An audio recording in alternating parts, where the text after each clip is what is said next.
ప్రభుత్వంలో కూడా మొత్తం డేటా తీసుకున్న తర్వాత మెడికల్ కాస్ట్ ఎట్ట తగ్గించాలని ఆలోచిస్తున్నాం.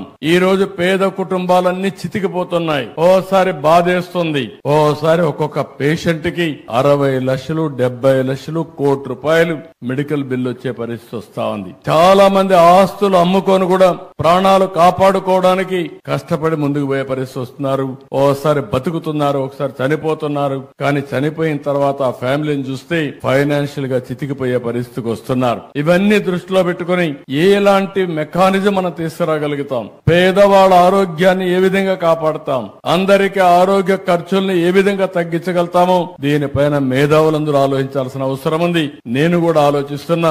ఈ రోజు హాస్పిటల్లో కూడా ఇంకొక విషయం కూడా, ఇక్కడ డాక్టర్స్ ఉన్నారు, కొంతమంది ప్రైవేట్ మెడికల్ కాలేజెస్ కూడా ఉన్నాయి. మీరందరూ కూడా శ్రద్ధ పెట్టాలి. మీరు మీ హాస్పిటల్ మేనేజ్మెంట్ ఎంత ముఖ్యమో సమాజం కూడా అంతే ముఖ్యం. ప్రివెంటివ్ హెల్త్ గురించి మీ అందరి బాధ్యత. ప్రజా చైతన్యం తీసుకురావాల్సిన అవసరం ఉంది. అదే సమయంలో రియల్ టైం మానిటరింగ్ కూడా. చీటికి మాటికి మీరు హాస్పిటల్ అందరినీ పేషెంట్లు చేర్చి తద్వారా వాళ్ళకు రూమ్ రెంట్లు వేసి విపరీతంగా భద్రత పెంచేసే పరిస్థితికి వస్తున్నారు. ఈ రోజు వేరబుల్స్ వచ్చాయి. ఏ డిసీజ్ వచ్చినా ఆయన ఇంటి దగ్గర ఉంటే మీరు ఇక్కడి నుంచి మానిటర్ చేసి అవసరమైనప్పుడు అతను హాస్పిటల్ షిఫ్ట్ చేసే మెకానిజం వస్తా ఉంది. అంబులెన్సెస్ ఉన్నాయి. అంబులెన్సెస్ కూడా మనకు కావలసిన ఎక్విప్మెంట్ అంతా పెట్టే పరిస్థితికి వస్తున్నాం. అందుకని అందరం కూడా ఆలోచించుకోవాల్సింది, రాబోయే రోజుల్లో మానిటరింగ్ కూడా పేషెంట్ ఎక్కడుంటే అక్కడ చేసి అవసరమైతే హాస్పిటల్ తీసుకురావడం, అవసరమైతే ఆపరేషన్లు చేసే పరిస్థితి రావాలి. అప్పుడే కాస్ట్ తగ్గించగలుగుతాం. ఇవన్నీ కూడా టెక్నాలజీ వచ్చింది కాబట్టి మనం సమర్థవంతంగా చేసే పరిస్థితి వస్తుందని చెప్పి కూడా నేను మీకు తెలియజేస్తున్నా.